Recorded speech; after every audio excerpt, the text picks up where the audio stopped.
Hello and welcome to the podcast the internet deserves, but not the one it needs right now. And so we'll keep talking. Because we can record it. Because we're not heroes. We're silent guardians. Watchful protectors. This is FilmBookCast, the official podcast of FilmBook.com. My name is Mike Smith, and joining me, as always, is a man who lived long enough to see himself become the villain. Mike DeCrescio. How you doing today, Mike? Good. I thought you were going to make a reference about my birth name is Robin, but that one works too. Either one works. I was waiting for you to make the reveal that your birth name was actually Robin. Oh, man. If only we coordinated on these jokes. Yeah, oh man. If you've never listened to FilmBookCast before, we never coordinate on the jokes. That's what gives us our fresh take on all the things that we do today. But usually we start with some film news, and then we move on into some discussions, and then we conclude with our featured review. This week we're reviewing the new film from director Christopher Nolan, obviously. It's Dunkirk. Mike, are you excited to dig into Dunkirk? Oh, yeah. Yeah, I'm very interested with what you have to say. Yeah, I'm eager to talk about it. I'm jealous of you. You saw it in a 70mm IMAX. Actually, it turns out just 70mm, no IMAX for me. Okay, but still, 70mm is still pretty dope. Pretty cool. So that's cool. I had to see it on a regular theater screen. I might as well not even watched it. Yeah. You sat facing the wall. I might as well have watched it on my phone through a plastic paper bag or whatever. Like, wait, what? Or through a plastic bag, I mean. A plastic bag lined with paper, Mike. Keep up. Okay, sure. Stay tuned for more dank jokes, everybody. I might as well have rubbed mud in my eyes while I watched Christopher Nolan's Dunkirk, because I didn't experience the majesty of 70mm. But you know what? I powered through, and the movie is what it is, and I am eager to talk about it. Also, speaking of, you should really listen to this podcast in 70mm. However it is, if you can rent out a 70mm theater and just use their speakers, that would be the way to do it, I think. That seems reasonable to request. Yeah, I think so. So we'll pause. We'll let you do that. While we wait for you to get around to that, let's get into some film news. Hi! It's time for... What? It's time for... It's time for... Film news! Hi! It's time for... What? It's time for... It's time for... Film news! Film news! All right, it's film news here on FilmBookCast. Mike, here is what we got going on in film news today. San Diego Comic-Con was this past week. Crazy stuff happening out of there. A lot of stuff happening, mostly out of the Marvel panel, as is always the case. Yeah. Whenever Marvel brings it. There were other panels happening. There was other cool stuff happening there. But mostly people are there from Marvel, and they always bring it. And there's a lot of stuff happening. I wanted to run down a few of the bigger stories that came out of Comic-Con. The first, this wasn't part of the Marvel panel proper, but this is part of the Legion panel. Noah Hawley was the creator of Legion, also the creator of the Fargo TV series, revealed at the end of the panel that he is developing a Doctor Doom movie for 20th Century Fox. That is pretty insane, Mike. Yeah, I don't know a whole lot about the deep backstory of Doctor Doom, but if there's anyone I trust to make a weird, psychedelic, trippy movie that blows my mind, it's going to be Noah Hawley. Yeah, I mean, you haven't watched Legion yet, right? No, okay, well, but that's what I've heard. Yeah, I mean, Legion is incredible, and it's one of the most unique superhero things that has ever existed. It's pretty great, and I really hope that whatever this movie is, it's like a tenth as insane and imaginative as Legion is, because Legion, again, is just so good. Just give him everything. Give Noah Hawley everything. And a Doctor Doom movie is intriguing, because Doctor Doom is traditionally a big Marvel villain, specifically towards the Fantastic Four. He's kind of their biggest foe. Right. And it seems like they want to avoid the Fantastic Four this time around, because they do not seem to be able to get that one right. Yeah, so we'll just make a villain movie about it. Just make Doctor Doom. So I think if anybody can do a good job with that, it's Noah Hawley. It is kind of a bummer to me that Doctor Doom is kind of tied up at 20th Century Fox, just because he is one of the biggest and best Marvel villains that Marvel Comics has at their disposal. Right. And I would really love the Marvel Cinematic Universe to be able to access Doctor Doom, specifically once all the Infinity War stuff is done. I don't know how many big villains they have to kind of take the place that Thanos takes. If they're going to do another thing where they build up to this big crazy movie for 10 years in the same way they've been doing with Infinity War, I don't know what villain could, take that throne. The Green Goblin. Maybe. I actually feel like Norman Osborn could be a pretty great villain for them to use in that regard, but I don't think it could just be him, And No. Even if it is Norman Osborn, I think it would be very difficult to get the the spacebound heroes in on this big crossover adventure. Supposedly, we're talking about a movie. We're talking about a hypothetical movie like 15 years from now, but. But I'm saying if they need like a successor to Thanos in terms of like who could be the biggest bad that Marvel has at their disposal, I feel like Doctor Doom is that guy. Yeah. And so it's kind of a bummer to me that the Marvel Cinematic Universe does not have access to Doctor Doom. But if 20th Century Fox is going to do their thing and make a Doctor Doom movie, then Noah Hawley is a guy I trust to make it. So definitely pretty excited about that. And now let's talk about some stuff that happened at the Marvel panel. Basically, they brought it. They brought a whole bunch of stuff. They had new footage from Black Panther, new footage from Avengers Infinity War. None of that is online. That was specifically for the crowd at Comic-Con. They did show a new trailer for Thor Ragnarok and put that online. I don't know if you saw that trailer, Mike. It looks like the best movie ever made. It looks incredible. I mean, it just looks bananas. I trust Taika Waititi completely with this thing. I think he's really put his own stamp on Thor and the Marvel Universe in general, and it's really funny and it's really goofy and it just looks insane. There is a shot in that trailer of Thor and Loki standing side by side shooting laser machine guns, and it was the happiest it's ever been in my entire life watching that. It's the thing you always needed, but never knew. Exactly. It's pretty great. It's pretty great. But there were a couple of news morsels that were thrown out there at the Marvel panel. They talked about Ant-Man and the Wasp. Peyton Reed was there, and he announced that Michelle Pfeiffer has been cast as the original Wasp in Ant-Man and the Wasp. So if you remember in Ant-Man, the Wasp's disappearance was part of the plot of that movie. Janet Van Dyne, I think, is her name.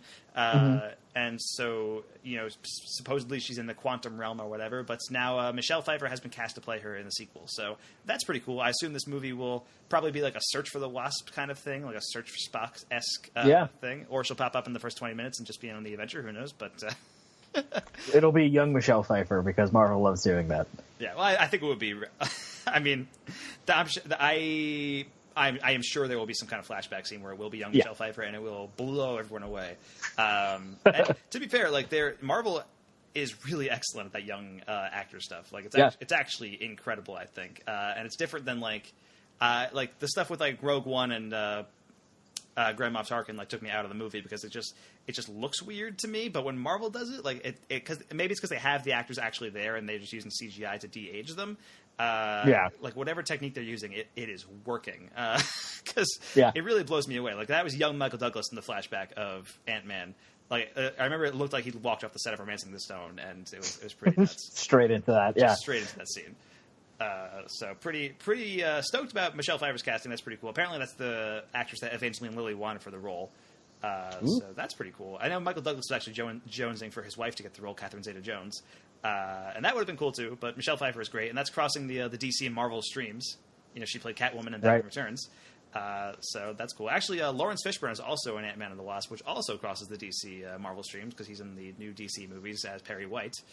So there's that as well. And then other piece of Marvel news, Captain Marvel will be taking place in the 90s, as it turns out. So it's going to be like a prequel sort of origin story about Captain Marvel. And it's going to have Samuel L. Jackson in the movie as Nick Fury, which we talked about last week. And he's going to have two eyes in this movie because because it's the 90s, it's the past. So maybe we'll see. Change. Maybe we'll see how he loses his eye. Who knows? I don't really care about that. But but still kind of cool. And this movie will have her battling Skrulls. And that is actually kind of significant, Mike. I don't know if you're aware of what Skrulls are. Yes, I'm aware that they're like a very classic Marvel villain. They're like shapeshifter guys, I think, right? They're a pretty they're a pretty prominent alien race in the Marvel universe in the comics. And there was rumors going around when the first Avengers was being made that the aliens in that movie were going to be Skrulls, and they ended up being the Chitauri. And at the time, the reason for that was because nobody really knew who had the rights to the Skrulls. So there was a lot of legal confusion about who could use Skrulls. Nobody has used Skrulls in a movie up to this point. But because the Skrulls, I think, are often... They're a foe for the Avengers, but they're also a foe for the Fantastic Four. Yeah. And so it was a weird gray area where no one was really sure if they could use Skrulls, but they didn't want to step on anybody's toes and use them, you know? So Right. now it seems like Marvel is taking claim to the Skrulls, which is something. So in terms of the minutia of nerddom, I think that's kind of a significant Yeah, I thing. also think it's pretty cool. I have read some Deadpool comics where he fights the Skrull, and they're really goofy. I mean, that may be virtue of the fact that it was a Deadpool book. That's quite possible. But I think that is exciting for the tone of Captain Marvel to just be like a silly action movie. Yeah, I have really goofy. Yeah, I have hopes for Captain Marvel, so that's pretty cool. And Brie Larson, I mean, I'm very excited to see what she does with that role because I love Brie Larson.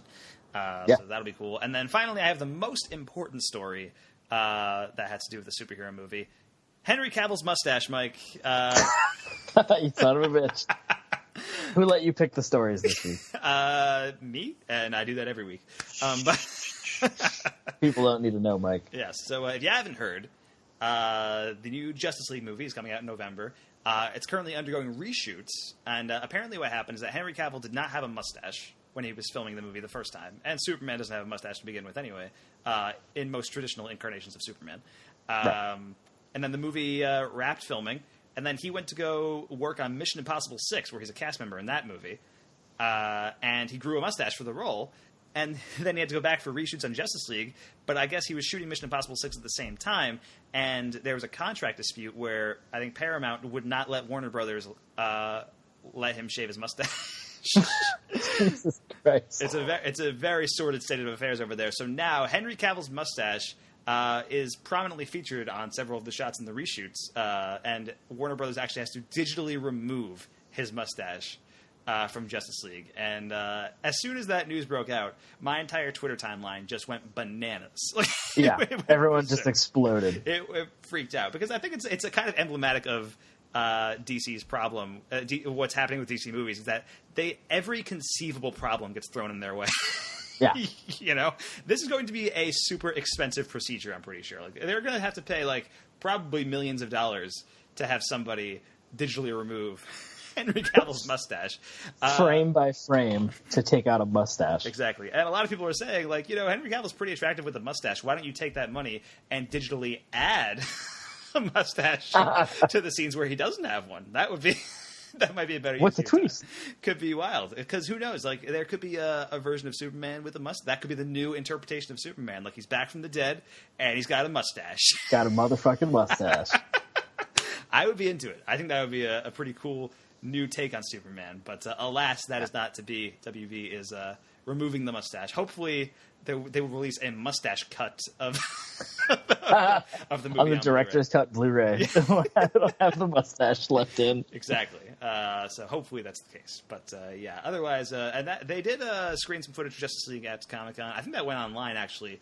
Yeah, there's like a 5-minute trailer or something. That's the thing. So I didn't watch it because it was 5 minutes long. So I was like, I'm not going to bother. Like, it's coming out in a couple of months. I'm sure I'll see more trailers for it in the future. I'm not going to watch a 5-minute trailer for this movie because DC already has a habit of revealing way too much in their trailers as it is. Yeah, it's got to be the whole movie. So, yeah, so I'm not going to do that. But anyway, yes, that's all the superhero stuff I wanted to get through today. And then I also wanted to briefly mention the reveal of the new Doctor Who, Mike. This is kind of a big deal, even though neither of us watched Doctor Who. Yes. So under normal circumstances, I probably wouldn't even bring it up. Like it was just a new Doctor Who, whatever. But this is kind of a big deal because it is the first female Doctor Who. That we're getting this time. It's Jodie Whittaker from Attack the Block. And Jodie Whittaker, again, is awesome in Attack the Block. Have you seen Attack the Block, Mike? Yes. Yeah, okay, she's great in that. She's great in that movie. She's also she was in an episode of Black Mirror in season 1, the episode where they can rewatch their memories through like a thing in their eyes. Right. She was in that episode, and she was good in that too. And I guess she's on the TV show Broadchurch, which airs in Britain, and supposedly it's a pretty good show. She's pretty good on it. But yeah, so this is kind of a big deal because Doctor Who has traditionally been a male character, and people have been saying for a long time like that Doctor Who could be a female character. And you know, we always I feel like we always like look at these iconic characters who get recast in movies and TV shows all the time, and it's always a dude. And people are like, well, what if it was a woman this time? Like with James Bond. Right. That's the thing that people talk about. And so I think it's kind of cool that, BBC put their money where their mouth is and, did a female Doctor Who. And this is a character that works perfectly for it because it regenerates as, like, a different being every couple of years or whatever, whenever enactments change. So I think it's pretty cool. So I wanted to briefly mention that. I don't know if you have any other thoughts about that other than that's cool. But yeah, I mean, like you said, neither of us watch Doctor Who, but I am very proud or happy that they've done this, that BBC is going to fucking do it. And hopefully they do it right and don't make it like a joke throughout the series. Because if they do, that will just undermine and undercut the whole gesture. So we'll see what happens. Yeah, I guess. But definitely cool. So that's something that I wanted to just bring up. I've actually, I was thinking about it earlier today. I've only ever seen like maybe 20 seconds of assorted Doctor Who footage. And wow. And the reason for that is because a while back for this podcast, we were doing different spoiler bumpers every time. Until I finally settled on the Game of Thrones one that we use later on, that will be used later on in the episode. And we've been using that for like probably over a year now. But early on in the podcast, I was using different ones every time. And there was one time where I was just like scrounging YouTube looking for a new spoiler bumper. And I found like a clip of Doctor Who, like a montage of clips of Doctor Who, where I guess there was a character on that show where a main character had a catchphrase, and the catchphrase was spoilers. So I watched that video and like used it as a clip once, and so I've seen like an assorted 30 seconds of Doctor Who scattered across, probably several years of the show. Yeah, I mean, I've seen episodes of it. I was going to watch it. I was going to watch the modern Doctor Who stuff, and I watched maybe 6 or 7 of the Christopher Eccleston series, and it was good. Like, it's silly, it's fun, it's sci-fi. But it just didn't grab me to keep watching. Yeah, it's never seemed like it always just seemed like something that I'm like, like that seems like a huge cultural thing, but also like, I don't know. Yeah.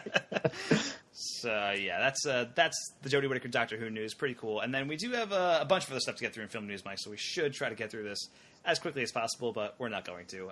So let's be real. Let's be realistic about this. The Emmy nominations came out, Mike. They happened a little while ago, but we should talk about them briefly anyway.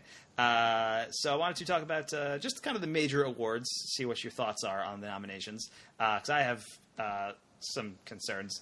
But maybe concerns is too strong a word. I don't care that much, but like I'm a little annoyed about some of this. All right, sure. So for Outstanding Comedy Series, you've got Atlanta, which is great, Blackish, Master of None, Modern Family, Silicon Valley, Unbreakable Kimmy Schmidt, and Veep. And I'm cool with pretty much all those except Modern Family, which I cannot believe is still in the Emmy death grip. That's give it its 10th Emmy, Mike, or whatever it's up to. I mean, it won like 5 years in a row, and then it lost, I think, the last 2 years to Veep.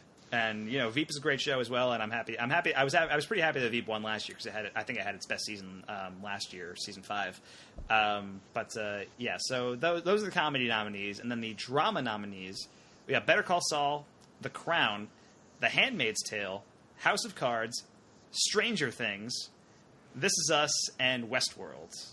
Now, can you tell the part of the best drama series bit that I take issue with, Mike? I'm pretty sure it was the Better Call Saul that you're grumpy with.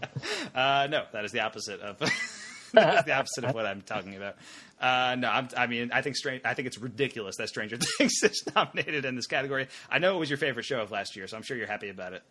Yeah, but like you said, like who cares? Whatever. Yeah, no, obviously, like who cares? But I think it is odd. And Stranger Things got a lot of nominations. I mean, like really a lot, including a couple of acting awards. David Harbour was nominated for supporting actor, which I can see. That's fine. Yeah, he was really. He was good. He was good. Sure. Millie Bobby Brown was nominated for Best Supporting Actress, which I think is absurd. Yeah. I mean, I don't like. I know everybody is obsessed with 11. That's like a thing. Yeah. And I saw Millie Bobby Brown at Comic-Con. I saw her panel, and she was great at the panel. Like, she's really charismatic and stuff. But I think her performance as 11 is just her staring at things, and that's not like that to me. But Mike, she can move stuff with her mind. Yeah, okay, yeah. The character can. She physically cannot do that. The actress can. If the actress herself, if Millie Bobby Brown could move stuff with her mind, then I'd be like, all right, give her an Emmy nomination. But that's how method she is. Yeah. I do think it's interesting. I mean, it's a thing that I haven't really paid attention to in the last few years, but that drama category, it's like, it was like one or two traditional TV shows, and the rest are all streaming. We're streaming series. Yes, actually, you're right. I mean, there's one AMC, Better Call Saul, one NBC, This Is Us, and one HBO, Westworld. There's 3 Netflixes and 1 Hulu in here. Which is pretty nuts. And yeah, so I don't know. I mean, I'm guessing. See, I feel like here's the thing. Game of Thrones won this award the last 2 years, and Game of Thrones was not eligible to be part of the Emmys this year because it was outside of the eligibility ranking. Pushed it back. Yeah, because the season came out later, so the show has to air sometime between June 1st and May 31st, like in that year span. Right. So May 31st, 2017 was the cutoff, and so Game of Thrones didn't make it in this year. That's also why Twin Peaks is not nominated, by the way. Just throwing that out there.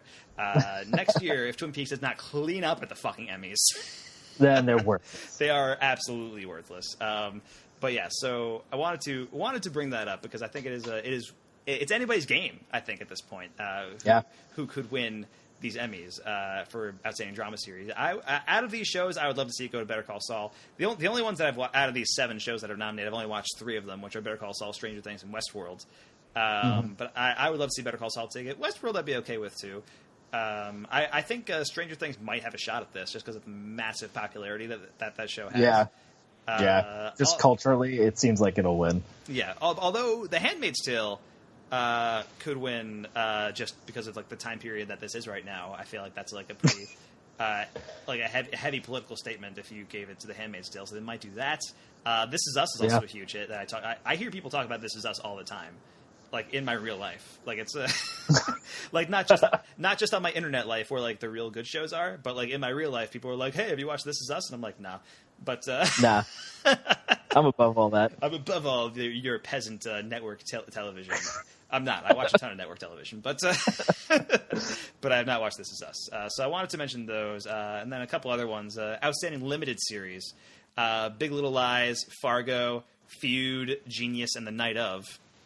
Out of those, I've only watched Fargo and The Night Of, and both of those shows are good. So we'll see what happens there. I did want to say it is an absolute travesty that The Leftovers is not nominated for really anything in these Emmy nominations. That's true, yeah. Yeah, which is kind of insane. Carrie Coon is nominated for Fargo for Best Actress in a Limited Series, but that feels like I've been watching Fargo a little bit. Like I've been making my way through it, season 3, and it's good. I'm really enjoying it, but like she's nominated for the wrong show. It's yeah. Like her performance in Leftovers is like legendary. I feel like it's going to be like it's insanely how good that performance is and how good everybody on that show is, and how good that show was. Like that show should easily win the Outstanding Drama Series category, I think, right. And it's not nominated at all, and that is a shame, for sure. Don't worry, the Stranger Things is in there though, Mike. Exactly. Yeah. So fuck me, right? But then there are a couple of other like cool surprises. Pamela Adlon's nominated for Better Things, and I think that's pretty cool. Zach Galifianakis is nominated for Baskets, which I think is pretty cool. And Donald Glover is nominated for Atlanta. Black Mirror is nominated for Outstanding Television Movie for San Junipero, the episode.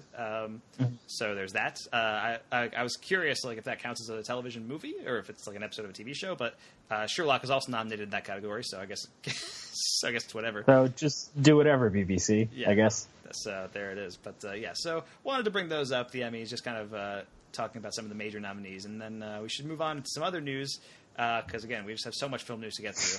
Some controversial stories came out over the past couple of weeks, Mike.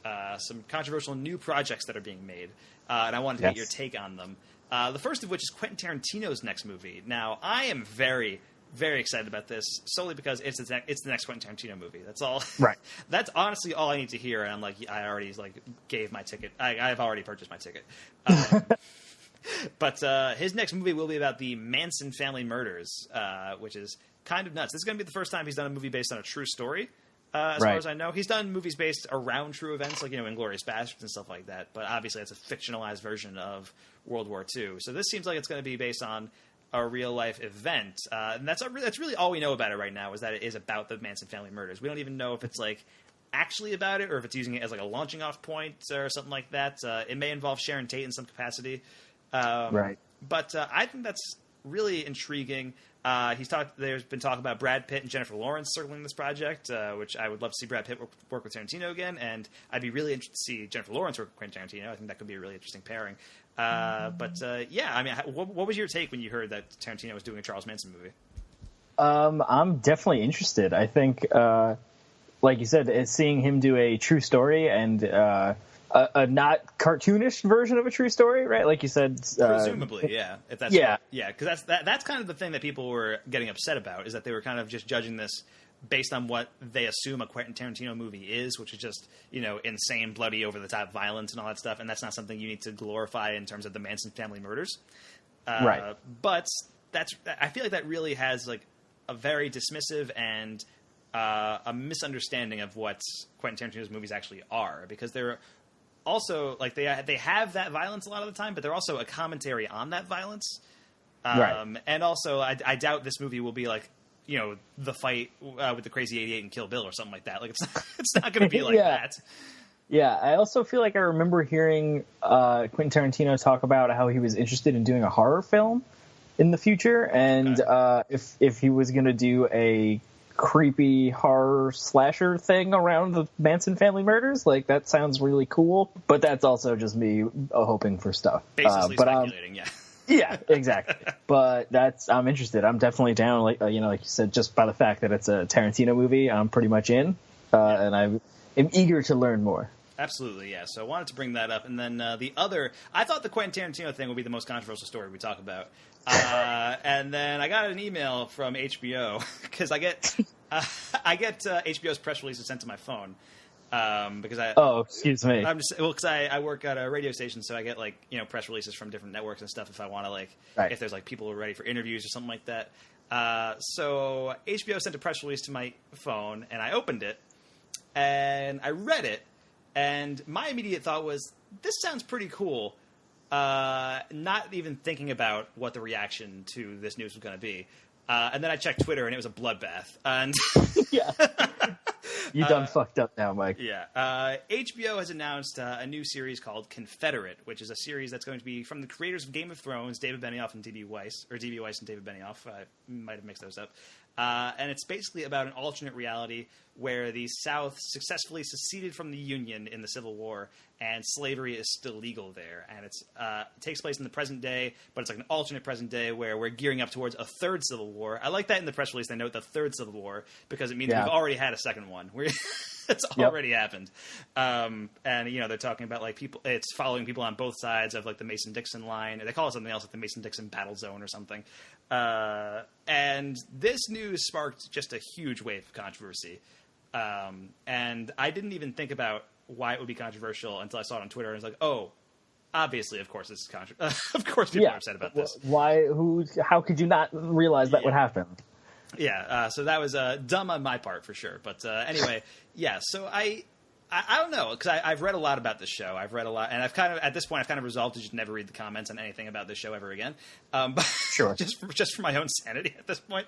That's a good mantra for the internet in general. That's true, but specifically for this, and for actually Quentin Tarantino's Manson family movie, that was like I can't believe that's controversial. I didn't hear it. Like, that's crazy. Yeah, no. If you read the comments about some of those articles, it would be. That's fair. But anyway, yeah. So I think people are upset about this. A, because its premise seems tone deaf in the current political climate that we live in now, and B, because they don't trust the creators of Game of Thrones to make a nuanced portrayal of race in America. And that was kind of those are kind of the two big points, Mike. I mean, you were kind of on that side as well, right? Yeah. On one hand, I'm very interested to see what this kind of story and this kind of tale could tell, right? Especially as art, as a mirror, and all those things. To be able to examine our current state of the fucking world, particularly the U.S., through this lens. But also, maybe just like don't. Because there's a lot of people that don't have to put "what if" in front of racism. There's so much going on that I think the tweet that best encapsulated it for me, I forget who it was, but somebody tweeted that, man, I would like to see a show about an alternate reality where the South didn't win the Civil War. Yeah, That yeah. would be, and that kind of helped put things into perspective for me, at least. I'm still really intrigued by the show. Yeah. And I am worried, like, you know, I've been thinking about Game of Thrones and the way that around delicate matters, Game of Thrones has the subtlety of a sledgehammer. So, like, I'm not sure. You know, you can go into a story like this with the good intention, right? Capital G, capital I, of using it as a mirror, but also, like, you're going to have to show slavery as a good thing when you focus on characters that are those places. I don't think they're going to have to show slavery as a good thing. That's not really what they're going to be going for, I don't think. They're going to be showing it as a frank thing, I think. And I mean, again, the show is at least 2 years away because they're not going to start. Right. They're not going to start it until Game of Thrones is over. Yeah. So we're at the earliest we're seeing this in 2019. But I think people. Part of what got people so upset is that they thought it would be glorifying slavery, and I think that's the most boneheaded thing I've heard. Yeah, because I really I think it's ridiculous to assume that Dave Benioff and D.B. Weiss are going to create a show that is endorsing slavery. You know, that's not something I think they're setting out to do. Right. And I get the concern that because of the current environment and the current state of the world, that people might take the show as that anyway. That's the big concern. Yes, I think. So I think that is definitely a part of it. But on the creative side, though, I mean, they've hired people working on the show. The other executive producers of the show are both black, and they've made a lot of great TV shows in the past. Like they've worked on Justified and The Good Wife and stuff like that, and they seem to be really talented. And on HBO's part, they actually addressed the controversy. I mean, as soon as the controversy hit, the writer, like Benioff and Weiss and the two writers they hired. I'm blanking on their names right now, or else I would say them. But they did an interview where they talked about the show and about like how they kind of expected some of the controversy and about what they're trying to do with the show and how some of the so it kind of puts some of the fears to rest a little bit there. But also HBO kind of talked about it. I think today or yesterday. The Television Critics Association has been happening this week, so there's been a lot of like panels and press going on for the TCAs. And HBO was there, and they talked about Confederate, and the president of HBO was saying that. If he had to do it over again, they definitely screwed up the press. Like they screwed up announcing the show because they shouldn't have done it in a press release where it just could catch on like wildfire like that, and like people would misread it and misinterpret it. And he still is backing the show on a creative standpoint. And I'm not sure if HBO like even fully comprehended the controversy that this would brew. I think their entire thought process for greenlighting the show was like, well, these two guys are behind the biggest show on television right now, so let's let them do whatever they want. Yeah, exactly. And apparently, this is an idea they've been like developing for years. I guess they wanted to do it as a movie originally, and it's been kind of steadily growing. And I really love Game of Thrones, and I think they're good storytellers. So I'm still intrigued by the show, although I'm definitely wary about it. I still feel like there's something to this, and if they can successfully do this, like, and really do something that can like be really incisive and insightful and critical, and I think there is value in that if they can pull it off. I think the problem is if they don't pull it off, it could look really bad. Yeah, that destroys them. Yes. If they don't pull that off. So it seems pretty high risk, high reward, I guess. We'll see what happens. But like you said, we're 2 years out, so hopefully they change things or I don't know, release more information to quell everyone's fears. Hopefully. Yeah, so we'll see what happens. In the meantime, we can just enjoy Game of Thrones because it's been dope this season, man. It absolutely has. It's been so good. Anyway, so I wanted to bring that up, and then finally have one last bit of film news, and this Mother of God. This is some very sad news, of course. R.I.P. George Romero and Martin Landau. Romero, I mean, hugely influential horror director, somebody who's Night of the Living Dead is a movie I saw when I was like 11, maybe like 10 or 11. Like that was a really early movie for me, and I remember like being scared but like really digging it, and like just so that was a pretty influential horror movie for me. And I mean, just like he single-handedly basically created zombies, like the entire zombie boom that we have today. We wouldn't have The Walking Dead, we wouldn't have any of the subversive zombie stuff that we have. Edgar Wright would not have a career if George Romero didn't exist. Like Night of the Living Dead, Dawn of the Dead, Day of the Dead were all like just huge movies. And then, his other horror stuff, The Crazies and Creep Show, and he has so much stuff. And like he was such a huge director, and he was like such a good guy. You know, he seemed like the nicest Yeah. guy. You know, I saw a picture of him with Sam Raimi in 1982 at the Cannes Film Festival, and Wow. Sam Raimi looks like he's 5 years old. Like he's seriously. This was like a year after Evil Dead came out. Sam Raimi made Evil Dead when he was like 20. And Right. so he looks like he's a few years younger than we are, and it's just like this horror giant and like this awestruck kid standing next to George Romero. It's kind of nuts to see that picture. So that is pretty cool. And yeah, so R.I.P. George Romero. Like all that stuff, like all the zombie stuff today, just is so popular because of what he did. In that movement. So wanted to bring up Changed horror. Romero. Yeah. Absolutely. And then Martin Landau as well died that I think that same day. Like it was a couple hours later that news came out. Wow. And Landau's a great actor. He was in North by Northwest, Tucker the Man in His Dream, Crimes and Misdemeanors. But for me, he won an Oscar for this role. It's one of my absolute favorite movies. Tim Burton's Ed Wood, in which he plays Bela Lugosi in that movie. And he is incredible in that movie. I used to, quote, pull the string over and over again. And I remember earlier this year we just to no one in particular. just to myself sitting alone in my room. It's fine. But like earlier this year, we went to go see the Mystery Science Theater thing at the Alamo Drafthouse with Frank Conniff and Trace Billou. And when we were there, they showed Glenn or Glenda, which is a movie that they show the making of in Ed Wood. And I got to see the original Bela Lugosi say "pull the string" on the big screen, and that was a pretty wild experience to be so familiar with Bela Lugosi's version, and then with Martin Landau's version, and then to see Bela Lugosi say it was like, whoa, it's crazy.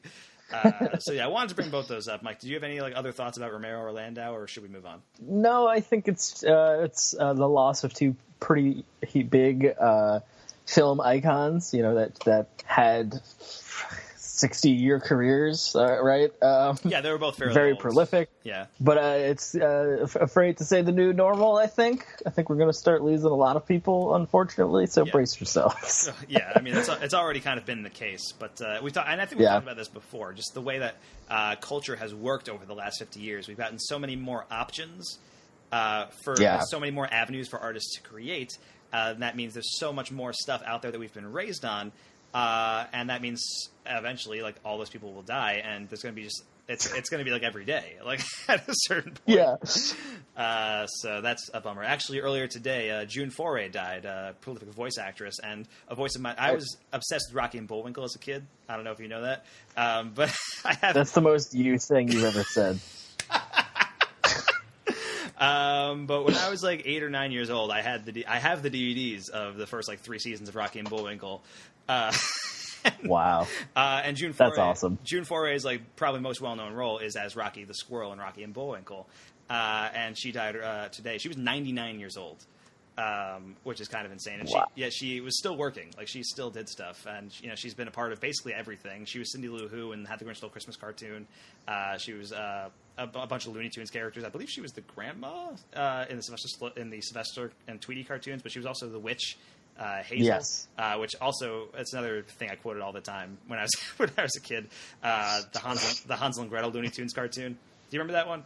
It's like the witch. Oh man, I don't think I do. There's a cartoon where it's like a Hansel and Gretel parody, and it's the witch trying to cook Hansel and Gretel. But there's a recurring and her name bit. is Hazel. That's amazing. Well, the witch's name was Hazel, yeah, but that's not the joke. There's a recurring bit, and Bugs Bunny is there too, where they're just like so confused by the character being named Hansel. Like every time he introduces himself, he's like, "Oh, this is my sister Greta, and my name is Hansel." And every time he says it, every character just like takes a step back and like ponders and like Hansel, Hansel, Hansel. And for some reason, that that's made me amazing. laugh really hard when I was a kid. So yeah, I mean, R.I.P. So R.I.P. June Foray as well. I wanted to throw that in there because she's a voice that has been pretty much part of everyone's childhood since the 50s. It's kind of insane. So I wanted to throw that in one last time. And Mike, we got to move on. Look, we've probably spent like 40 minutes on these film news, so we should move on. I have 10 more minutes though on Marvel news, Mike. Hold on. We got to spend some detailed time going over Henry Cavill's mustache, but we can save that for the after show. Right now, we got to move on into some discussions. Watch this.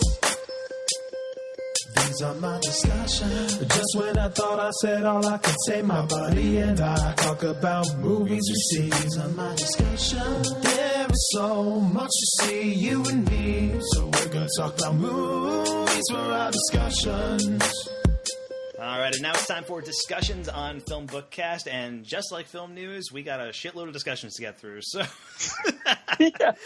so we should try to get through them as quickly as possible. Mike, why don't you start? Sure. I have a few things to get through. First one is Red Sonja. I'm still working my way through my my list of 80s fantasy sci-fi schlock movies. Yeah.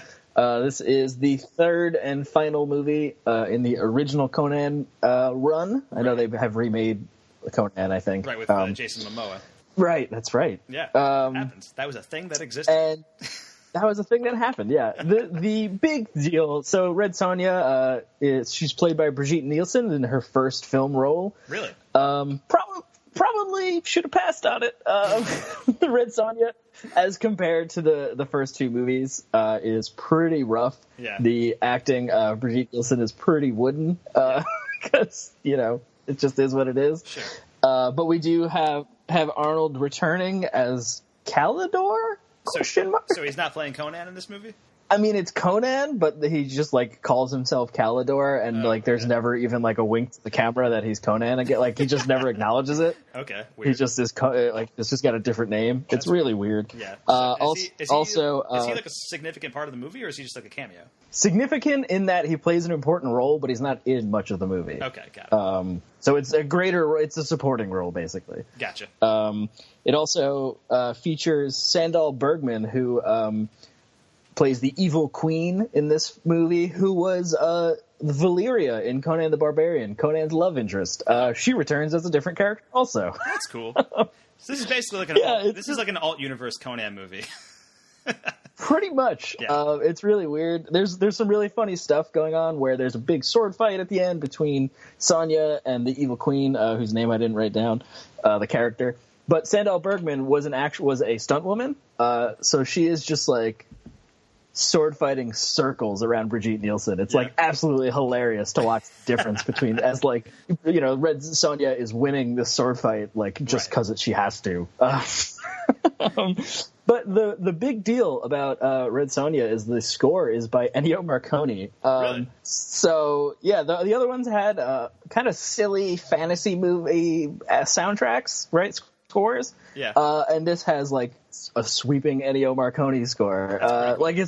It's worth it just to watch. It's worth it just to watch the opening credits, where it's just Red Sonja riding her horse on the steps as it's the classic Ennio Morricone thing with riding your horse across the plains with the I expected them to do the Blazing Saddles joke where you ride past the orchestra. So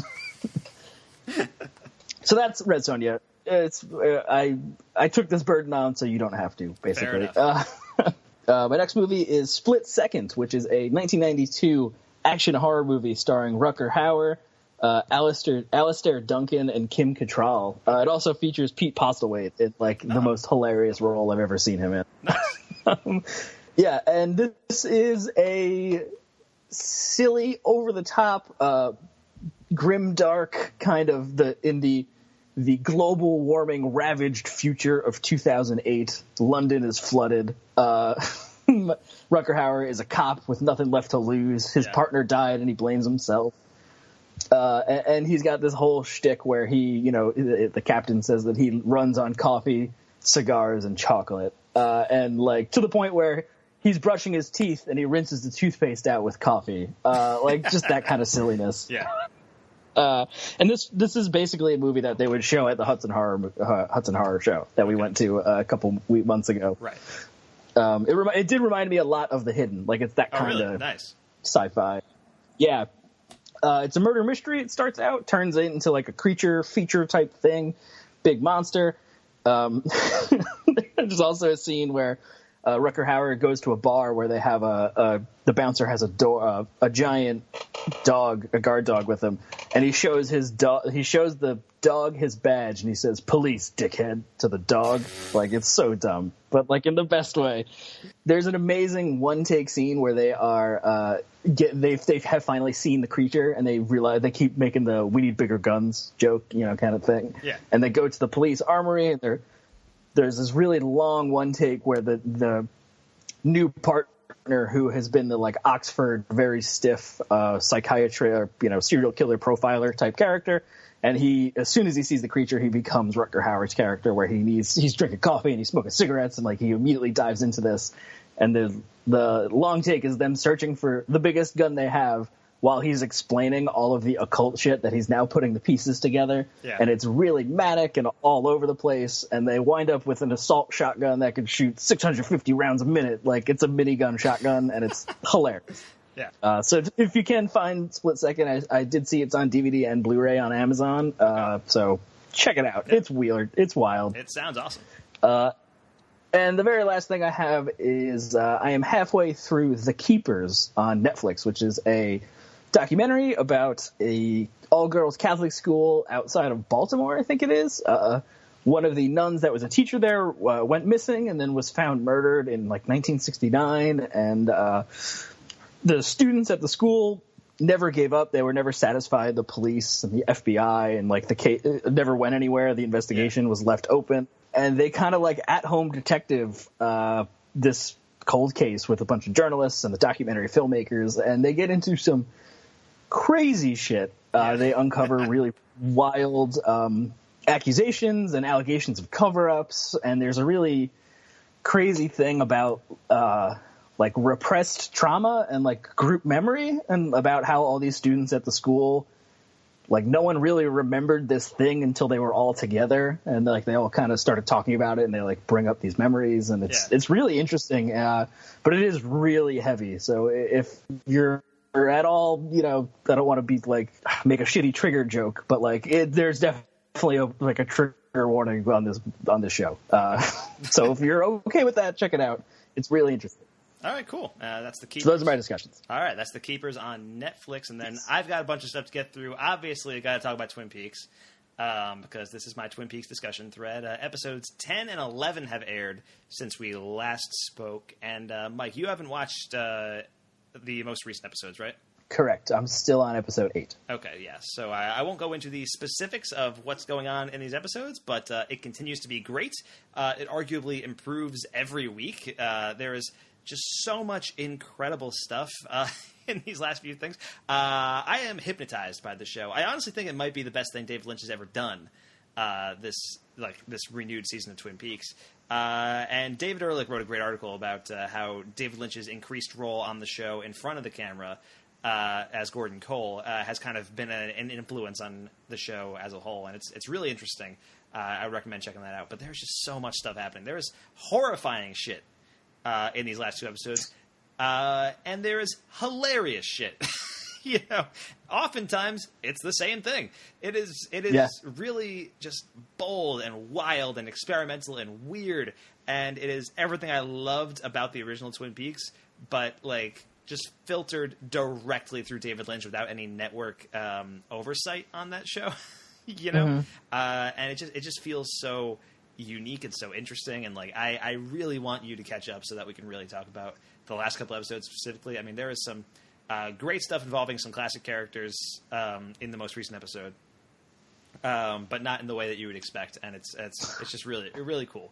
It did seem like episode 8 is the crazy experimental whatever David Lynch thing, and it did feel like this kind of, I mean, maybe you'll probably know more. It seems kind of like it's like a career-ending thing, but it seems sort of not like in a bad way. I mean, like he's going to make this last 18-hour epic masterpiece and ride off into the sunset and never touch a camera again. I do believe that's going to be the case. I mean, he hadn't made any, Inland Empire was probably going to be his last movie. Right. And that came out in 2006. Like it's been over 10 years since David Lynch has made anything, save for a couple of oddball experiments here and there. Like he directed a Duran Duran concert that aired on Right. YouTube, like live streamed, and like he's been making like albums every once in a while, but like for the Yeah, most part, like he doing hasn't. art.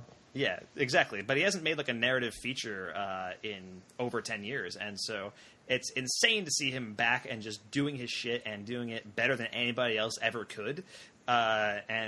He's changing the game again, and I do think this will probably be the last thing that he ever does, and so I'm savoring like every moment of this. Like it's just so good. So wanted to bring up Twin Peaks yet again, and I'll do it again next week. But I do have a bunch of movies to get through too, so I want to talk about those. I saw The Big Sick this past week, Mike, and this is the real life story of Kumail Nanjiani, a great comedian, and his wife Emily Gordon. Now you listen to a lot of podcasts, so I'm assuming you're familiar with Kumail and Emily Gordon. Yes, yeah. I know who they are. Yeah, anybody who listens to a couple of different podcasts has probably stumbled across their work at some point. Kumail Nanjiani plays himself in this movie, and this movie is directed by Michael Showalter, who is one of my favorite comedic actors. And I had not actually seen anything that he's ever directed before. I know you're a big fan of The Baxter, which I've been meaning to watch for a long time. Yes, yeah. And I've seen a lot of movies that he's written. He wrote They Came Together, and he wrote Wet Hot American Summer, and those are some of my favorite comedies. But I never actually seen any of the movies that he's directed. And this is also produced by Judd Apatow. And this is a really remarkable movie. I mean, it's really funny. It's not like an absurdist kind of thing that I usually expect from Showalter, though. It's more right. like a pretty straight comedy drama, but it's very funny, very emotional. Like if you're not familiar with the actual story behind this, because they've talked about this a lot on their podcast and stuff.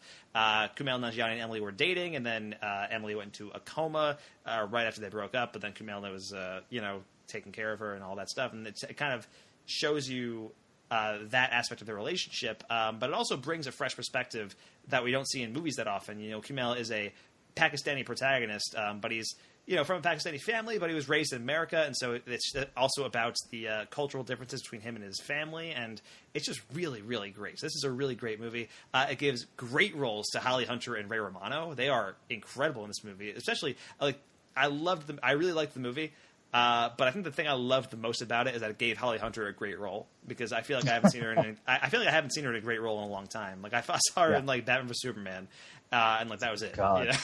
Right. Also, and this is totally superfluous, but it features maybe the best 9/11 joke of all time. So I wanted to throw that in there. If you're into super, it's not even like a morbid joke. It's just like placed as part of like an awkward conversation, and it's the best. But it's amazing. It's really great. So The Big Sick, definitely check that out. And then I also saw Valerian and the City of 1,000 Planets.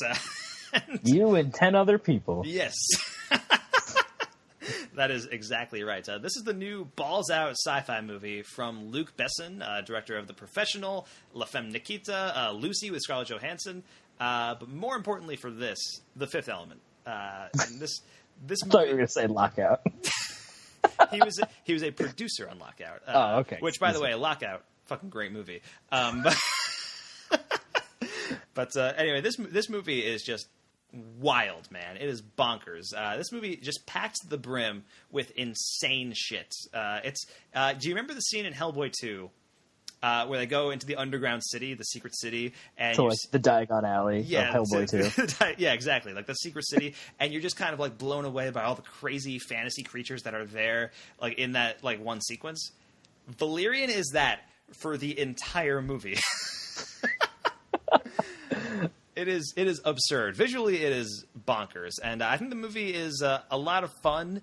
I think it is way too. It's like 2 hours and 20 minutes, and I think it starts to feel like that after a while. But for the most part, too many minutes. Yeah, for the most part, I was really into it. I wasn't really into it, but I was having a good time. And any movie that casts Rihanna as a shape-shifting alien stripper named Bubble, and Ethan Hawke Ethan Hawke plays her pimp. It's okay by me. That's.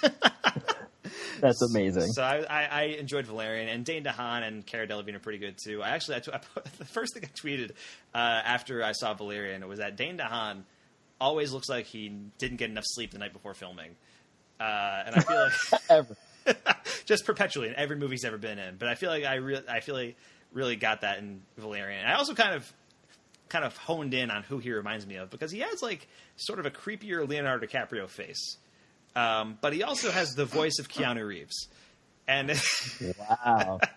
and he's an actor I really like Dane DeHaan. I'm a Dane fan, but I am.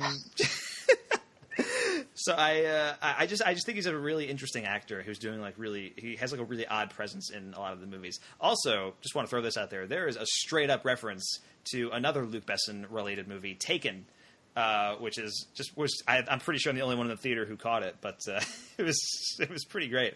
There's like a scene early on in the movie where Dane DeHaan is doing this like virtual gun thing, and the guy that he's holding up says to Dane DeHaan one day I will find you and I will kill you, and Dane DeHaan says good luck. And it's, that's kind of awesome. It was like, oh shit, he was referencing a movie that he made. That's wild. But yeah, so I wanted to throw that in there because I thought that was pretty cool. So that's Valerian. I have two more movies I want to talk about, and this is the best of the bunch. War for the Planet of the Apes, Mike. Have you gotten a chance to see this yet? I have not, actually, no. Man. So I am a huge fan of the Planet of the Apes franchise. The original Planet of the Apes, one of my favorite movies of all time.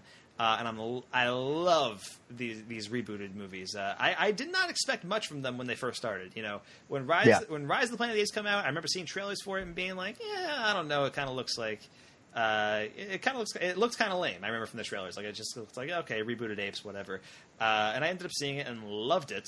And Dawn of the Planet of the Apes, arguably even better.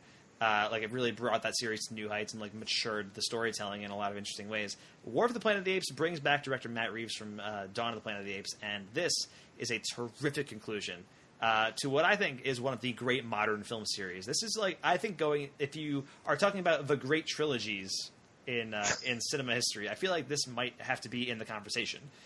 These rebooted Planet of the Apes movies. I think they're kind of remarkable. I loved Rise. I loved Dawn even more. And War just really sticks the landing. It's not the movie that I thought it was going to be. You know, when you hear the words War for the Planet of the Apes, you're expecting an all-out war film. Right. And that's kind of what Dawn promised at the end of that movie. And this isn't that. It's more like a mix of Apocalypse Now meets The Great Escape, where it's a war film, but it's a much quieter and more subversive and more interesting movie than I think what an all-out war movie would have been. So it's both of those movies, but with apes thrown in the mix. I do think it's weird that both of the ape movies this year, War for the Planet of the Apes and Kong Skull Island, directly reference Apocalypse Now. Yeah. And draw heavily on Vietnam imagery. But anyway, War for the Planet of the Apes, just incredible. Dude, give Andy Serkis every Oscar. He's got to get one. He has to. This is the role of his career. And that is a career that includes Gollum. You know, yeah. I really think this is his best work in these Planet of the Apes movies. And by the time this movie ends, you're just so enthralled and so you feel like you've been through so much with this character because you have. Rise of the Planet of the Apes, you watched him grow up, and then in Dawn of the Planet of the Apes, you see him in a pivotal moment in apes history, and then in this movie, you really see him in this really intense situation, and it's just so good. Cannot recommend War of the Planet of the Apes highly enough, especially if you like the first two. So definitely wanted to talk about that. And then I have one last one to talk about, Mike, and then we can move on to our review. The movie I want to talk about now is Okja, which is the new film from director Bong Joon-ho, and it's a Netflix original movie. And this is one of the most wonderfully unique and original movies that I've seen all year. I mean, it is just kind of insane that anybody funded this. I remember Bong Joon-ho was the director of Snowpiercer. He also directed a great movie called The Host back in 2006, which is it's a great Korean monster movie that's really great. But Snowpiercer came out in 2013, and I remember there was a whole lot of stuff going on surrounding the release of Snowpiercer because Harvey Weinstein, who was releasing the movie, wanted to significantly edit the movie down and cut out a bunch of stuff and really alter what the movie was. And Bong Joon-ho was fighting it for so long, and eventually it got released untouched. Bong Joon-ho's vision was thrown in there, but after that, it was kind of unclear about what the future of Bong Joon-ho's movies would be like, if he would have to succumb to studio whims or whatever. And luckily, Netflix came along and was just like, "We'll give you $100 million and you can just go nuts and just do whatever." It's great. So this movie's about this movie's about so many things. It's kind of hard to pin down, and to that end, it's not always successful in what it's doing, but I think it's just so crazy to watch. It's so much fun. I think it's very funny. It's very sad. It feels like something that only Netflix would ever give money to, and for that, I'm grateful. There are terrific action sequences in this movie, and there's also like really biting social commentary. Totally out there performances from Tilda Swinton and Jake Gyllenhaal. Jake Gyllenhaal in particular just goes for it. He is incredible. This is like the campiest I've ever seen Jake Gyllenhaal be. Wow. And it's kind of nuts. I really like if you were on the fence about watching Okja, watch it for Jake Gyllenhaal and just see like how insane he's going in this movie. He's putting on this. It feels like a role that Nicolas Cage might take. Okay. Yep. I got it. I got it already. If that doesn't sell you, I don't know what does. But yes, so I had like next to no idea what the movie was about beforehand, other than that it involved a creature named Okja. And I would recommend just going in like blind like that, just to let it unfold. It is pretty wild. So I wanted to bring up Okja, and that wraps up my discussions, Mike. So now we can finally move on to our featured review of Dunkirk. The call went out. We have to go to Dunkirk. Ready on the stern line. What are you doing? You know where we're going. Into war, George. I'll be useful, sir. One of ours. He's on me. I'm on him.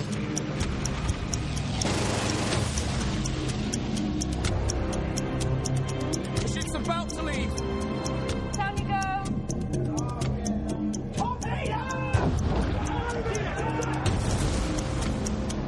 They need to send more ships. Every hour the enemy pushes closer. They've activated the civilian boats. Civilians? We need destroyers. Where are we going? Dunkirk. I'm not going back. If we go, they will die. You're weekend sailors, not the bloody Navy. You should be at home. There's no hiding from this, son. We have a job to do. All right, that was from the trailer for Dunkirk, the new movie written and directed by Christopher Nolan. The movie stars Fionn Whitehead, Kenneth Branagh, Cillian Murphy, Mark Rylance, Tom Hardy, James Darcy, and Harry Styles, among others. And I forgot to write down the IMDb plot synopsis, but I'll just throw one out there. It's about the evacuation of British soldiers from Dunkirk in World War II. Is that good enough? Did I get it? That might be too many details. I don't know. For an IMDb synopsis. That's true. I should have cut it out by like 6 words. But yeah, also I wanted to throw this out there. There was some press going around before the movie that Harry Styles from One Direction is in this movie. And as I watched the movie, I realized that I don't know what Harry Styles looks like. So Wow. I had lucky. I had no idea which one. I thought he was the main character, and then it turned out he was not. Nope. That wasn't him. But yes, so I wanted to just throw that out there that I am out of touch with the youth of today. But No, Mike, they're out of touch with you. That's exactly right, Mike. See, you get it. That's why we have a podcast together. All right, so I'm a pretty massive Christopher Nolan fan right here. I've seen everything he's done, and I don't think he's ever made a film I thought that was less than good. Many of his films, Memento, The Prestige, Dark Knight, Inception, Interstellar, could all conceivably be contenders to rank among my favorite films of all time. Like, I think they're just I love them so much. They're that good. Mike, I mean, what's your background with Christopher Nolan? Like, what do you take away from his movies a lot of the time? Yeah, I agree with those things you said. I remember knowing him from Dark Knight and, the Batman movies, and then taking, I think it was an independent cinema class in college, and we watched Following. Oh, yeah. And I was like, what the fuck? And then I have proceeded to watch all of his movies from, and he's definitely in my favorite directors of all time. Even Interstellar, I love Interstellar. I love the hell out of Interstellar. I've seen some more love for Interstellar recently, which I like. I remember when that movie came out, people were trashing it. It was very divisive. It was a very divisive movie, and I think because that movie is so sincere.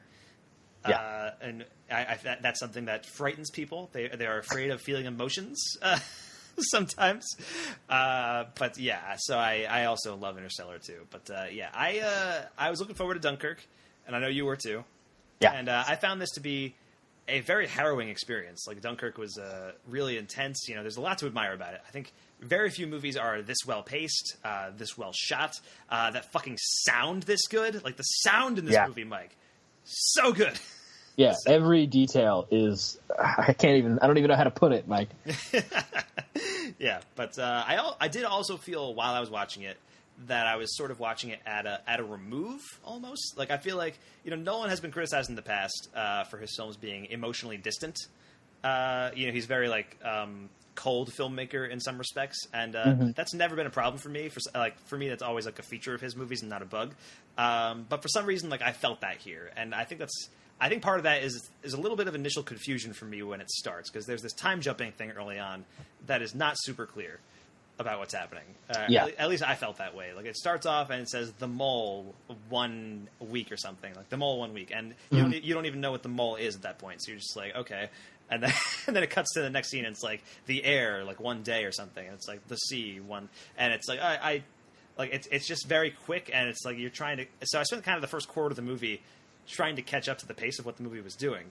But that said, I really feel like that's something that would fall away if I saw the movie a second time, which I likely will. And this feels like something that I will fall in love with upon subsequent rewatches, is the thing.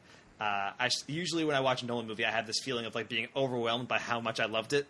And I didn't have that this time around, but it felt like I will have that eventually, is kind of what I got. Yeah.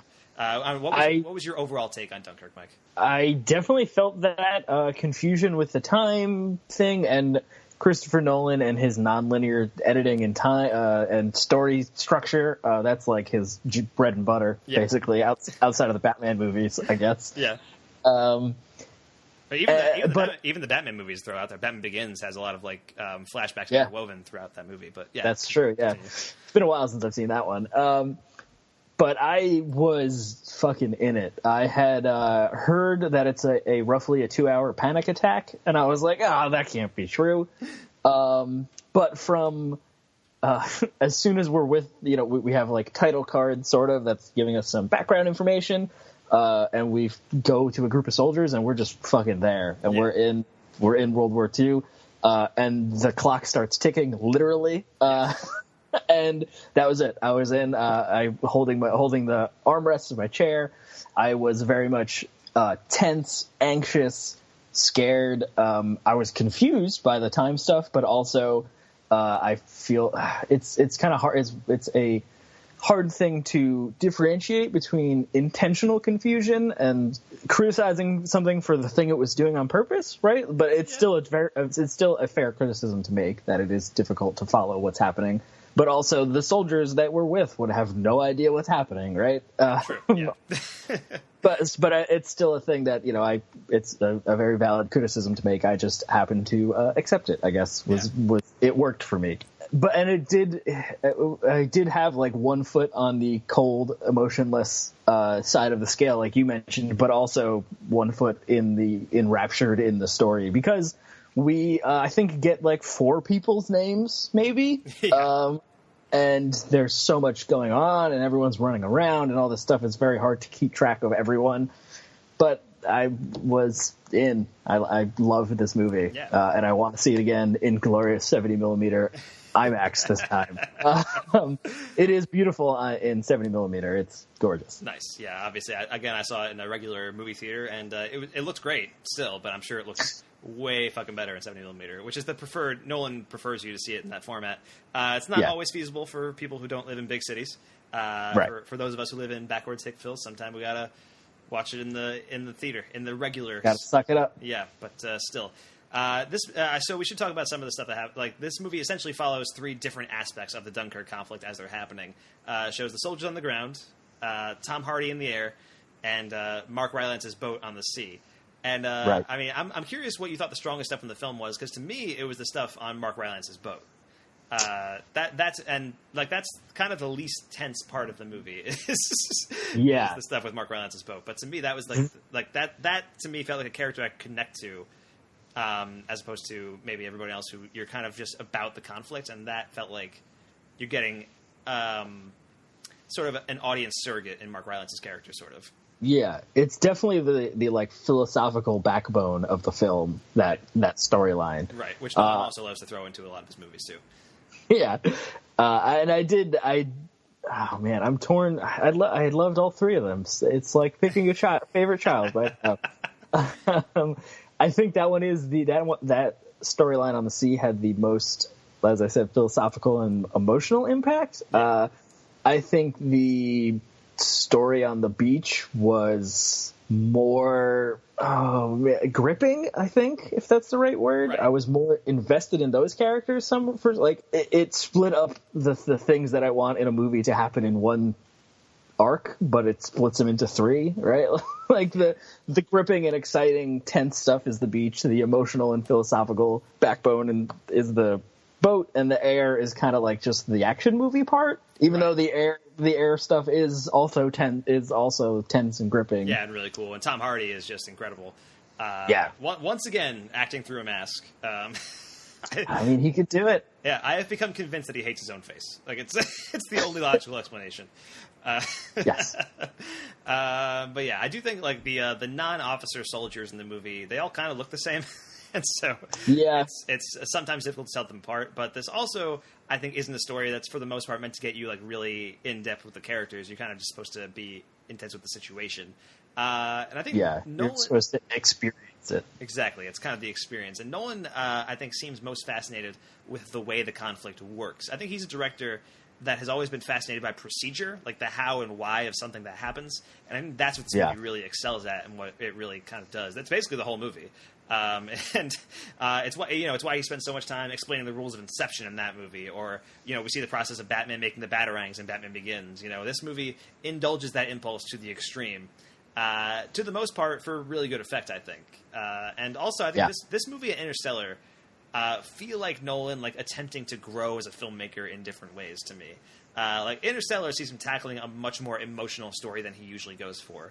Because up to that point, like Nolan's movies had been sometimes criticized as like very cold and distant, emotionless movies, and Interstellar really goes in on the emotion. Like it talks about like how love is the most powerful force in the universe and all that stuff. And it's the fifth element, Mike. Yeah, exactly. And this kind of doesn't really do the emotional stuff as much, but it does kind of get rid of the more complicated stuff that his films usually do. Like the other kind of big criticism for Nolan's films a lot of the time is that they're very complicated and they're very like overly complex, some might say. I don't agree with that, but other people have criticized that in the past. And I think Dunkirk kind of eschews a lot of the more complicated ideas that those films usually hang on to, despite the time jumping thing that you kind of have to get used to at the beginning, to deliver a pretty tight and intense thriller. Like his movies are usually really long. His movies tend to, like his last two movies are Interstellar and Dark Knight Rises. Both of them are over 2.5 hours. This one is an hour and 47 minutes. And I think, it just flies by. Like it's so perfectly paced and there's not like a wasted moment in this movie. And I think that's to its effects. Yeah. I remember walking out of the theater and looking at my phone and seeing what time it was and feeling like that was the longest hour and 45 minutes in like the best way. I felt like I was in that theater for 4 fucking hours on that beat. Like that's how into this, like I invested and tense I was coming out of this movie. You had been in the shit. Yeah, and I was back in the world now. But like much to its credit, I was like, it's a impressive feat to have that effect on an audience member, I think. Yeah, no, in such a short amount of time. Yeah, definitely. And let's talk about some of the actors in this movie. Tom Hardy, we already mentioned, is doing great work. I've heard a lot of people really praise Kenneth Branagh in this movie, and he's good. He's really good. But I feel like his character is like, I don't know. I feel like he doesn't really do that much in the movie other than like stand there. I was going to say that it's a really interesting thing. Like, no one's kind of really doing anything in this movie, right? and I don't mean that in like they are kind of, most of it, they're standing around, I guess.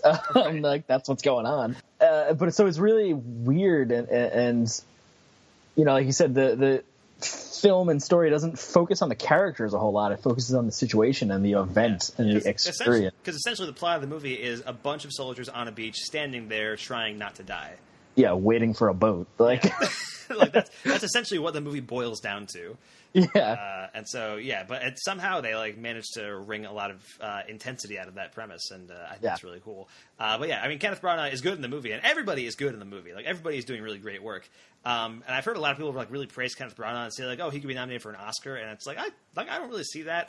But for me, Mark Rylance, man, is the movie's MVP. I think he was phenomenal in this movie, and I think he's my favorite like find of an actor over the past couple of years. Is Mark Rylance. Like we talked about Bridge of Spies, and that movie came out, and I think he's incredible in that movie. He was amazing in the BFG as the BFG. And now he's in this movie, and he's popping up again in Ready Player One next year. Basically, he's going to be in every Spielberg movie from now until the end of time. why not? Yeah, because he's great. But Mark Rylance is great in this movie. Also, Cillian Murphy is great in this movie too. Again, the stuff on the boat was kind of my favorite stuff in the movie, and so maybe I'm biased, but I think they were both really great. Yeah, I think Cillian Murphy did great. I think the group of soldiers on the beach that we kind of follow, they're all amazing. I don't know what was his name, Fionn Whitehead, right? Yeah, something like that. Fionn Whitehead, the like kind of main dude is just he doesn't even have a name in the credit, which is amazing. I think, if I remember right. Right. He did a great job. Harry Styles in his limited role, right? He's in a kind of supporting role. He does a really good job. The French guy, he has no character. I think he has no name. It was like French Soldier. French Soldier, yeah. He's amazing, I think. And I love that kind of group of soldiers that is sort of like, I don't want to say getting the band together, right? That's got the wrong emotional implication, I think, for how they get together.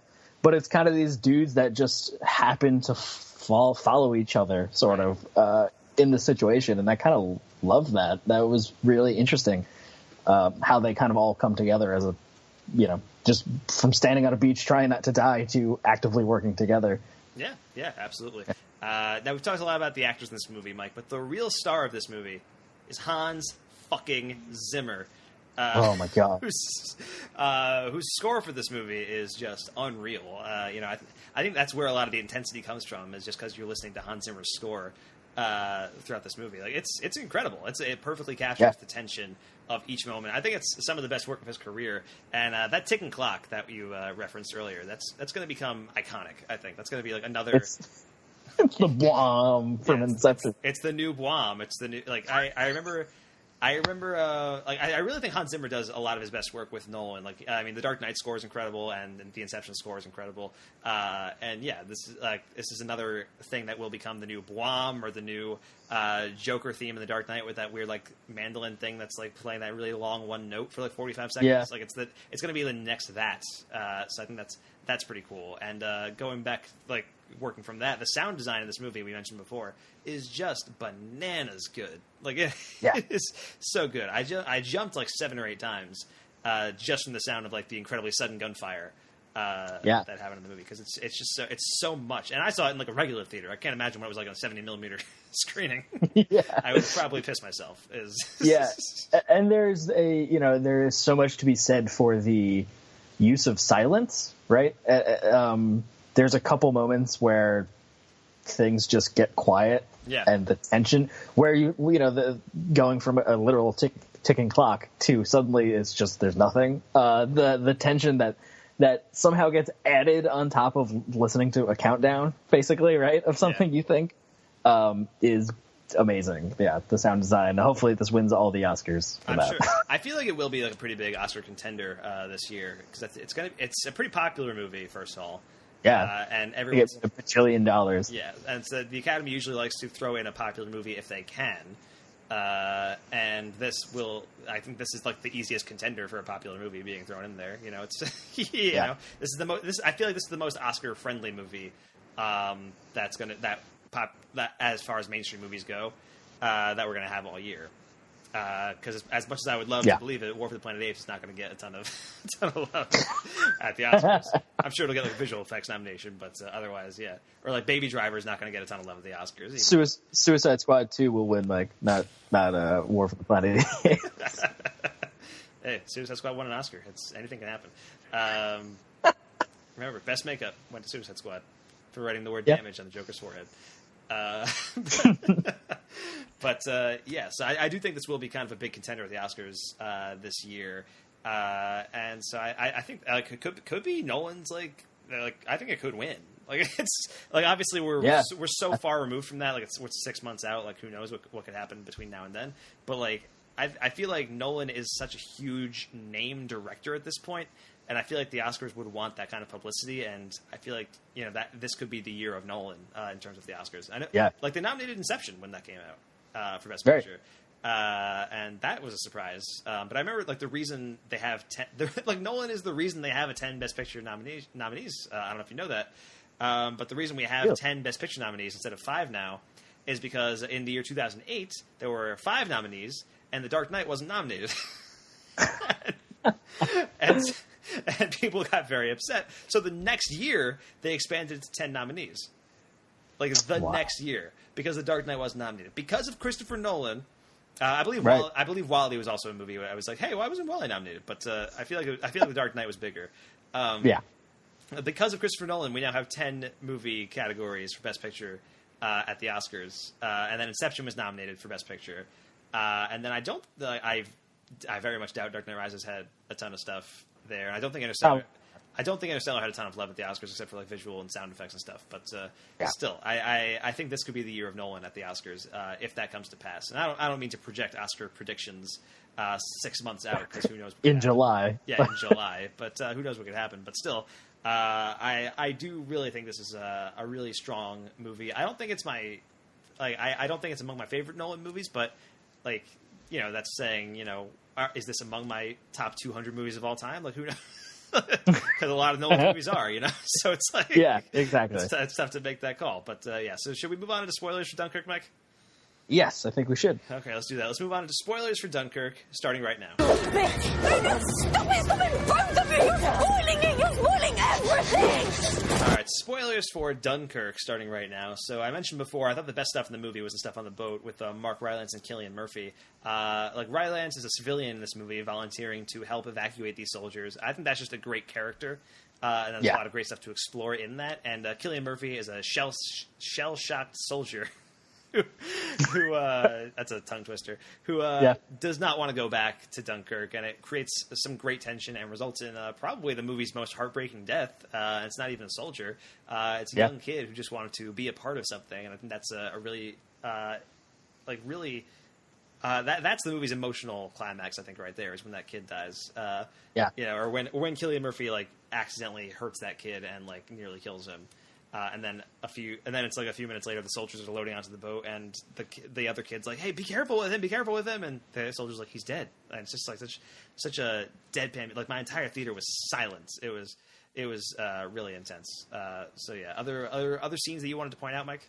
I think right in the beginning, we have this character that's sort of survives this attack right and ends up on the beach that we kind of follow and kind of becomes the main character of the beach storyline, at least, and he gets in line. He finds I guess I spoiled that earlier, the friend, the other guy on the beach, the friend who turns out to be French, so I apologize for that.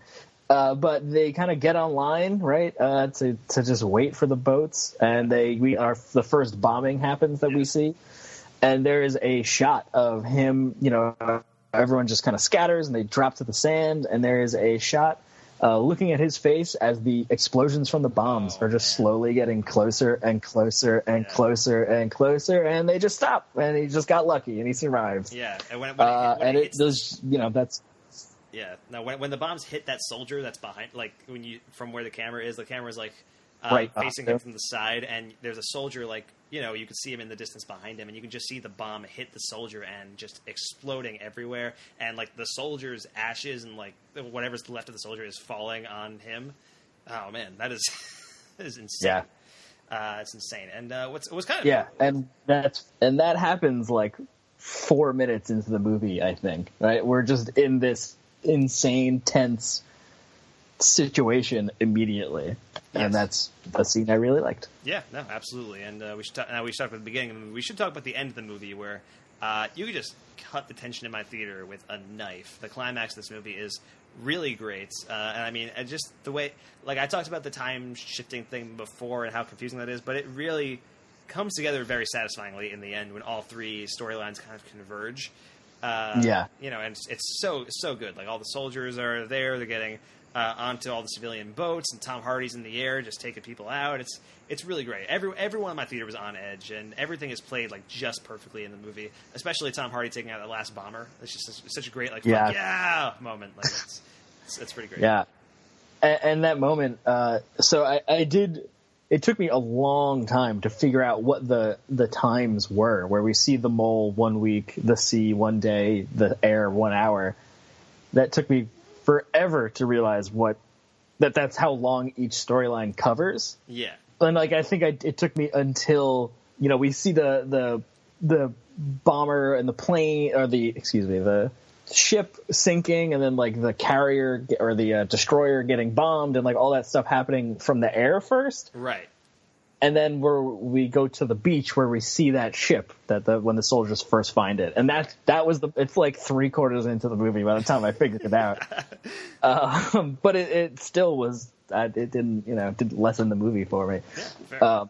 But I did really love that scene where all of those things converge. And we kind of in those moments we still sort of switch storylines, right? Like we kind of spend time with the soldiers in the water. We spend time on the boat. We spend time with the pilots, and like all those things happening that's simultaneously incredibly tense. Yes, absolutely. And you mentioned all the soldiers going in the ship. The scene with all the soldiers in a ship is another great one. Just trying to keep low, avoiding random gunfire from people shooting target practice. Is just really tense. That was one of those moments that made me jump when those gunfires started coming in, and then them trying to force the one French soldier out of the group, right? Because they think he might like weigh them down, which is like kind of absurd considering how many soldiers there are in that in that ship. But I think that's kind of the idea, is that they're not thinking clearly because they're in this like horrible like life and death situation.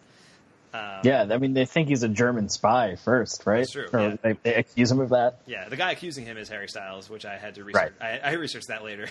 I was like, oh, that was the guy who Harry Styles was. I don't know anything. Yeah, I mean, that's like the big scene, where he gets to show off his acting. And I think he does a good job in that moment. He was good. He does a great job. Yeah. So, I mean, I think, this... I said this probably won't be one of my favorite Nolan movies, but I think with repeat viewing, it's going to, especially, like, I really liked it, and I think with repeat viewing, it's going to rise in my estimation to the point where, hey, maybe it might be one of my favorite Nolan movies. Like, I'm open to it. Right. But I think it really highlights Nolan's ability to make like just terrific blockbuster entertainment on a huge scale and of high quality, like no one else is doing right now. And that's the thing. Like he's, I think Batman has really given him the cachet to just be the guy who can do anything.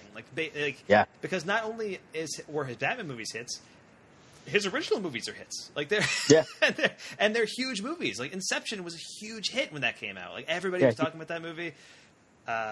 He followed up Batman with 2 crazy science fiction movies, right? Like Inception and Interstellar. And The Prestige, also. I mean, that was the one that was right after Batman Begins. Every time he made a Batman movie, he followed it up with a crazy thing. Yeah, it's pretty nuts. And so it's just really like every Nolan movie now feels like an event. Like he feels like he's become like a real name director, and that's something that doesn't really exist to the same degree that it used to anymore. Like, you have your Spielbergs and you have your Scorseses, but those are all like holdovers from the 70s, Right. Yeah. I feel like in the 21st century, there's only like a handful of people who you can point to as like name directors, like people who don't go to the movies that often would know them, and I feel like Nolan has reached that point where people know who Christopher Nolan is. Yeah. Like every trailer for this movie has like from Christopher Nolan, the director of the Dark Knight trilogy and Interstellar and stuff like that. And so people know those movies, people saw those movies, people liked those movies. And so Nolan really has become like, he has so much power in Hollywood now. And he's using it to make really great stuff. It's kind of great. Like how many like post 21st century name directors can you even think of? Like I can think of like M. Night Shyamalan would be one. He would be one, because he's somebody that everybody knows, but not as like he's not making movies on the quality of Nolan. And that's what I was going to say. It's so interesting to have a director like that has that status, right? Of everyone knows who this person is, and of such a pure film caliber of Christopher Nolan, like to do what he does the way he does it. He's the only one, I think. Yeah, it's pretty insane. So really glad that Christopher Nolan is still doing his thing and still making just awesome movies, and will presumably continue to do that for the foreseeable future. There were rumors. There's always been rumors swirling around that Nolan might do a Bond movie one day, and now that they've announced Bond 25, there are rumors going around again that Nolan could possibly do it. He's not going to do a Bond movie. there's no way. We already had a Nolan Bond movie, and it was called Skyfall. But yeah, pretty much. Which like Skyfall is. I guess Tarantino is another one like that. Oh yeah, Quentin Tarantino is absolutely a named director, but I feel like he's more a holdover from the '90s. Like that's where he became a named director. I see what you're saying. Yes, I'm talking about people who became a named director after the 21st century, and even M. Night Shyamalan, like The Sixth Sense came out in '99. But I could see like kind of his rising profile from '99. We'll let it slide. Yeah, we'll let it slide. But yeah, I mean, post 2000, like I mean. There are directors who I love and admire, and I will go see any of their stuff, like Edgar Wright, for example. But if you go to like a random person on the street, they're not going to know who Edgar Wright is. There's, even though he's made like they might have even seen like Shaun of the Dead or Hot Fuzz or something because those are immensely popular movies. But like people don't go see them when they're in theaters. I mean, Baby Driver was a pretty big hit for Edgar Wright. But that got a lot of good reviews. And it was, I feel like recently there's been kind of a shift towards like more original stuff doing really well at theaters, and that's exciting too. So that's pretty cool. But otherwise, like I really do struggle to think of like people besides Nolan, Shyamalan, maybe like I don't know. Like it's post 21st century, it's tough to think of somebody who has the mainstream audience in such a grip that they'll go see all their movies. Michael Bay, who is also from the 90s. Oh, that hurts to even think about. But like he's also a holdover from the 90s. He's also like everybody knows who Michael Bay is the thing. That's kind of the thing. Like everybody knows who these people are. It's not even that they go see their movies every time. It's that everybody knows who they are, and I feel like Nolan is at that point, which is pretty cool. But yeah, anyway, Mike, I think that about wraps up our review of Dunkirk, unless you have more to add, or if you want to throw out some more directors that you could think of as named directors from the 21st century, which I feel like we could have a really good discussion about. I think our episode has reached the runtime of the movie, so maybe we should end. Honestly, like you're not wrong. It's close. It's really close. Yeah. So, Mike, where can we find you online this week? You can find me at twitter.com/mdfilmblog. And if you like Dungeons and Dragons, my friends and I post our games at youtube.com/geonerd79. And you can find me online at twitter.com/msmithfilmblog and all of our podcasts and stuff at FilmBook.com. Thank you so much for listening to FilmBookCast. I'm Mike Smith. That's Mike Decretio. If you're listening to this view via our podcast on iTunes, please subscribe to the podcast, rate it, take a moment to give us a review. Help support the podcast and FilmBook by taking part in our Patreon campaign. You can find our Patreon campaign page at patreon.com/FilmBook. Any and all feedback, compliments, topic discussions, even hate mail can be sent directly to podcast@filmbook.com. Please list the podcast you're emailing about in the title of your email, because we produce just so many different ones it's hard to keep track. We would love to hear from you. Now join us for the next episode of FilmBookCast, and things are kind of up in the air at the moment since I'll be on vacation that week, but we're definitely going to talk about something soon, whether that's Atomic Blonde or Detroit or The Dark Tower or what have you. There's a whole bunch of stuff coming out. Logan Lucky, also a big one. That's with the big return of Steven Soderbergh. So a lot of stuff coming out. So we'll keep you posted on whatever that's going to be. And you can join us for the next episode of The Complete Works, in which we'll be discussing Nicolas Cage's role in Andrew Niccol's 2005 film Lord of War. So looking forward to that. We'll see how it goes. I am kind of mixed on the work of Andrew Niccol, but I love Gattaca. So there's that. There's that at least. He made Gattaca. If that wasn't. If you need, so you got that going for you. If you need well, I said I love Gattaca and you laughed. I just wanted to give you context for that. He also wrote The Truman Show, which is pretty great. So there's that as well. So all right. Thank you so much for listening, guys. We are out. Buster.